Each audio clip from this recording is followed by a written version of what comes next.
आवाज 24 लाइव में आपका स्वागत है। मैं हूं आपके साथ सावित्री प्रजापति और आप देख रहे हैं ताजा समाचार। छत्तीसगढ़ विधानसभा वन्य प्राणी का अवैध शिकार किए जाने का मामला सदन में उठा तो वहीं पूर्व मुख्यमंत्री डॉक्टर रमन सिंह ने ध्यानाकर्षण के जरिए मुद्दा उठाते हुए कहा कि 24 फरवरी को राज्य में हुई एक घटना में मादा तेंदुए के 100 से कीमती अंग गायब थे, जिससे शिकार की आशंका है। देखिए इस पर और क्या कह रहे हैं पूर्व मुख्यमंत्री डॉक्टर रमन सिंह। आज ध्यानाकर्षण की सूचना हम लोगों ने दी थी। वन मंडल खैरागढ़ अंतर्गत गंडई क्षेत्र के जंगलपुर बीट पैलीमीटर क्षेत्र में ये घटना हुई, जिसमें महज पैलीमीटर्स के बांध से 4 किलोमीटर दूर मादा तेंदुआ का 100 मिला।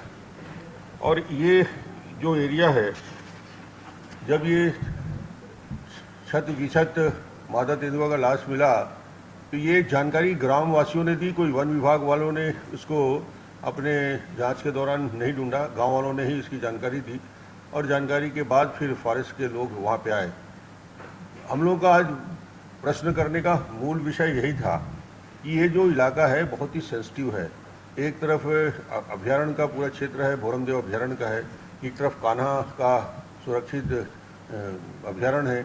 और ये दोनों इलाके में, वो कान्हा का क्षेत्र हो या ये दूसरा इलाका हो, बहुत ही सेंसिटिव एरिया है और लगातार टाइगर और तेंदुआ, भालू, अन्य वन प्राणियों को लगातार शिकार होता। अब प्रश्न मेरा था कि इसमें अंतर्राज्यीय गिरोह जो ऐसे, वो चाहे शेर के खाल का हो, चाहे नाखून का हो या दांत का हो या उनकी अन्य जो अंग होते हैं जिसके बारे में कहा जाता है कि उसकी तस्करी होती है और अंतर्राष्ट्रीय बाजार में इसका कीमत 50 लाख से ऊपर होता है, ये लगातार घटनाएं इस क्षेत्र में जब हो रही है तो मेरा प्रश्न ये था कि गांव वालों को पकड़ लिया, मगर गांव वालों को पकड़ने से वो अंतर्राज्यीय गिरोह तक आप नहीं पहुंच सकते। आपको उसके लिए ज़रूरी है उन सफ़ेद पोशों तक पहुंचना जो इसके पीछे मूल हाथ है, और जो इस बालाघाट का इलाका हो या छत्तीसगढ़ का इलाका हो, ये एक संगठित गिरोह काम करता है जो ये बहुत ही सेंसिटिव एरिया में इनकी एक्टिविटी होती है। जब तक उन्हें नहीं पकड़ा जाएगा तो आज अकबर ने इस बात को स्वीकार किया, मंत्री जी ने,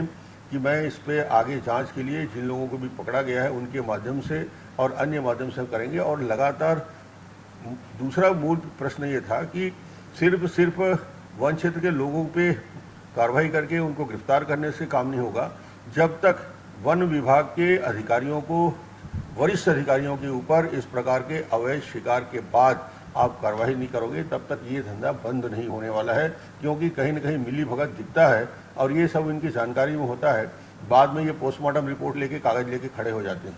कोरोना काल में शराब पर विशेष शुल्क लगाया गया, लेकिन उसके उपयोग को लेकर के स्पष्ट जानकारी यहाँ पर उपलब्ध है। जितने भी सेस इन्होंने लगाया है, उस सेस का 1 पैसे का उपयोग उस मद से अभी तक नहीं हुआ। और सेस लगाने का मतलब यही होता है कि आप सेस का उपयोग उस क्षेत्र के लिए, जिसके लिए सेस लगा है, उसके लिए करें। मगर ये सरकार अभी तक ये निर्णय नहीं कर पाई है कि उस राशि का क्या उपयोग। स्थगन का विषय था और पूरे छत्तीसगढ़ की सबसे बड़ी तकलीफ और पीड़ा, पूरे छत्तीसगढ़ में नदियों को बेच डाला गया है।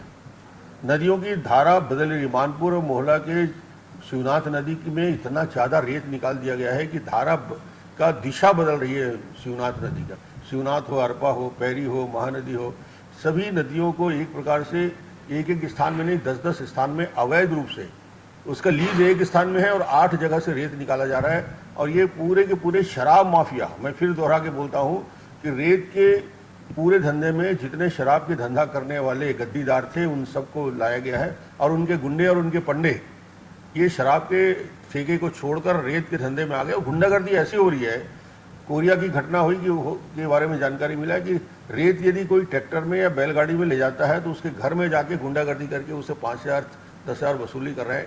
क्योंकि किसान अपने पंचायत के काम के लिए ट्रैक्टर में ले गया तो ट्रैक्टर को 10-10 दिन की जब्ती करते हैं, मगर अवैध रूप से जो रेत ले जा रहा है उनके ऊपर कोई कार्रवाई नहीं होती। क्योंकि ये जो धंधा हो रहा है, 40,000-50,000 रुपया ट्रक रेत बिक रहा है और जो रेत 10,000 में मिलता था आज 30,000-40,000। ये पूरा पैसा सरकार के प्रशासन के मिले जुले, कोई प्रशासनिक अधिकारी, कोई माइनिंग का अधिकारी आज तक रेत की खदान में पूरी रात भर माइनिंग चलता है।